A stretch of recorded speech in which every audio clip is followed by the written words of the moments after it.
সাংবাদিকতার ক্ষেত্রে তাদের অবদান রয়েছে। বাংলাদেশের সাংবাদিকরা আপনার মা এবং বাবার অবদানের কথা চিরদিন স্মরণ করে এসেছে।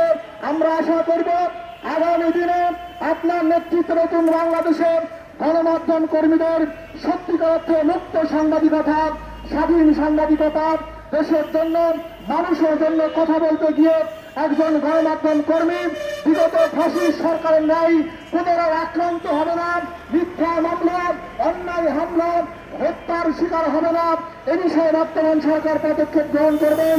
আজকের এই মানববন্ধন থেকে আমরা সরকারের প্রতি আহ্বান করব বাংলাদেশের সাংবাদিকতাকে আরো উন্নত করার জন্য আজকে বিশ্ব মুক্ত গণমাধ্যম দিবসে একজন গণমাধ্যম কর্মীকে মুক্তভাবে তার সংবাদ পরিবেশন করার অধিকার দিতে হবে।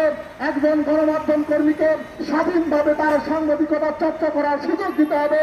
সাংবাদিকদের নামে সারা দেশে হাজারো মিথ্যা মামলা রয়েছে, সকল মামলাগুলোকে প্রত্যাহার করতে হবে।